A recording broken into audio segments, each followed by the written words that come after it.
Everybody, Creative Katie, Karen Burchill here. Welcome to my channel. In today's video, I solve a masterboard problem that I've had for a long time. And maybe I've solved a problem you've had with masterboards as well. I love making masterboards.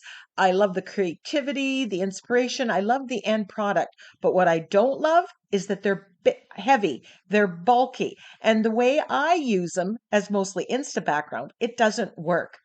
So how can I solve this problem? I tried using lighter copy paper, but still too bulky. I tried using the brown paper that you get in Amazon boxes, too bulky. And then out of the corner of my eye, I spotted pattern paper that I use for collage. And I thought, it can't be this easy. Would this paper hold up to the mixed media stuff that we put on our masterboard?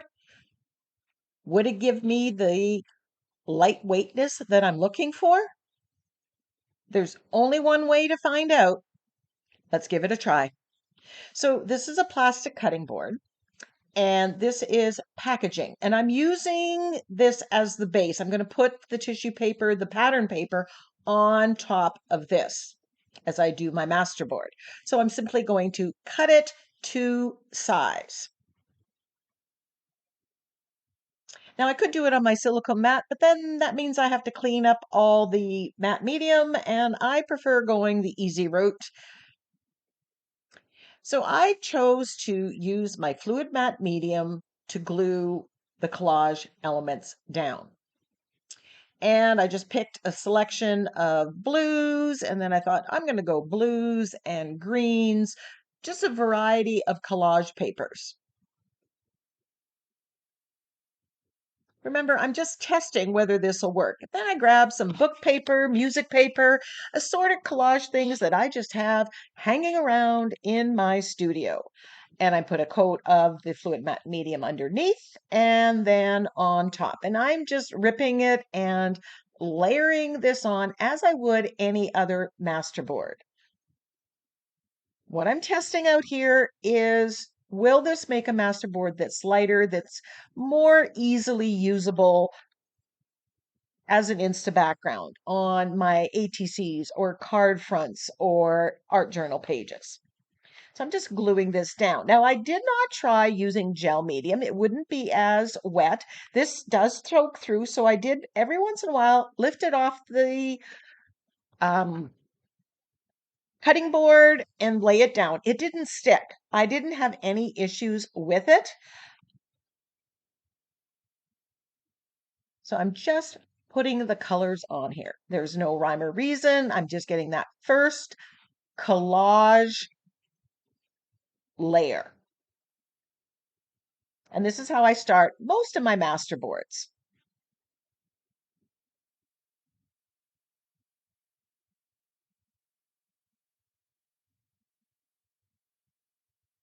And I just want to cover all areas. However, I did find out that if you leave an area open, you see the paper from the pattern coming through, which is an interesting effect, and you can play with that. Now, can you use tissue paper? I think tissue paper may work equally as well as this pattern paper, but the pattern paper is probably something you can easily access that's almost free, or you can definitely get some at the thrift store. My deli paper is a little waxy and it's heavier, and it doesn't soak in as well and doesn't become as malleable, so I wouldn't use that. But if someone wants to try out tissue paper and let me know if that works, go for it. Here I have some sticker paper, and I'm just punching some circles and just gluing them on. Now my goal here again was, with the masterboard, to do what I normally do with my masterboard. Collage layers of collage paper on, add modeling paste, add paint, to see. Here I'm just gluing things down a little bit more. Sometimes you don't quite get enough and you want to make sure that it is stuck on. Here I'm just altering a little bit, adding a little bit more blue. So there are in some places you have the pattern paper and then you have, 2 or 3 layers of paper on top. So now the collage is done, I'm going to apply some texture and I'm going to put modeling paste through a stencil on various places on the masterboard. I like having that little bit of texture on my masterboard. Now, a lot of the upcoming parts here, I am going to speed up the video because this really isn't a tutorial on how to create a masterboard because pretty much anything goes with a masterboard. There is really no wrong way of doing it.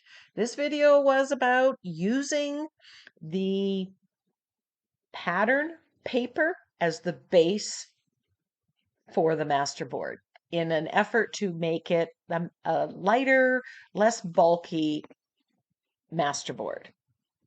And to that end, this was successful. It absolutely worked. At the end of the video, I actually glue this masterboard. I cut it up and I will show you how many pieces I use this masterboard on, and I glue it down and it was a definite win.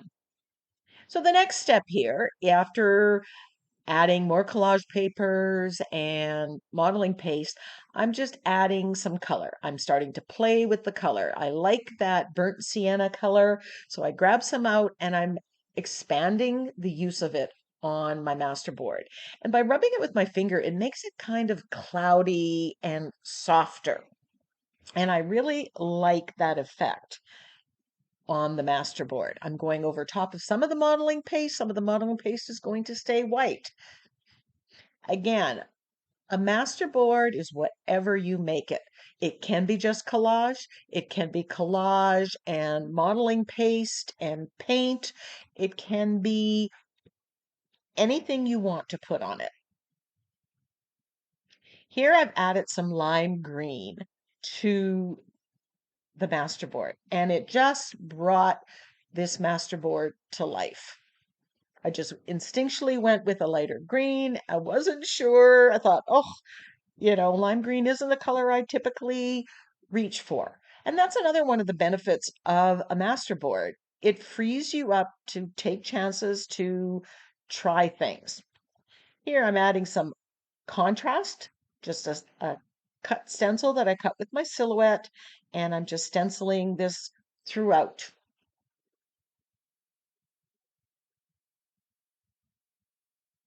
Now, one of the problems I have with the masterboard is sometimes I don't know when to quit, but I usually just keep going till I just get the idea or sense intuitively that I'm done.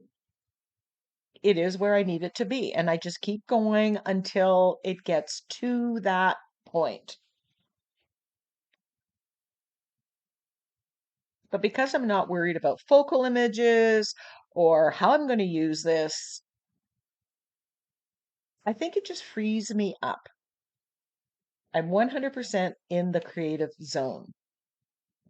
So here is one of my favorite mark making tools. It's the inside of cardboard. I just put paint on it and stamp with it. This going over, it just kind of does some magic here. It melds everything together. Because I'm using white here, it softens and lightens the page. I just really like it. And again, it's another free item, something you're saving out of the recycling bin.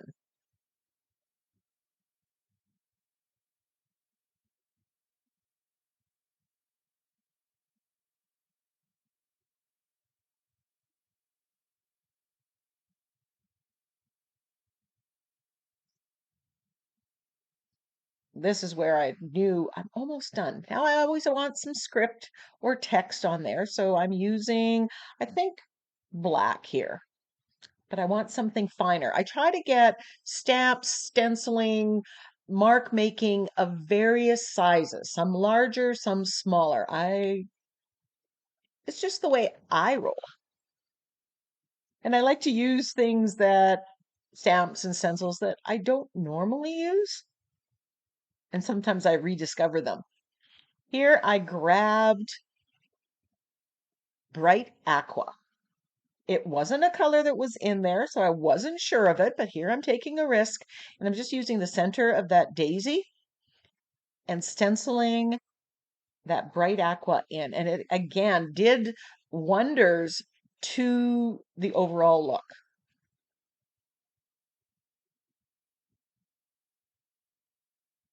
So play with those color combos.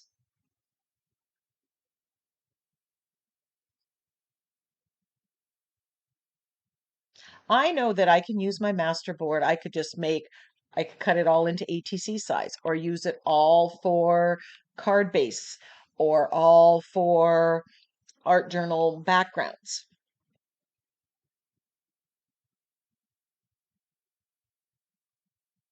And you're going to see what I use. Then I'm going to splatter everything with gold now. It's easier to splatter it when it's one large piece as opposed to finishing it later. And anything you do here, you don't have to do next time. So now, once this is dry, all I have to really do is cut it apart into whatever I'm going to use it for, and it's pretty much done. So let's do a close-up of this background. I absolutely love it. Look at all the layers. Every last bit shining through. It's complex. It's multi-layered. It is yummy.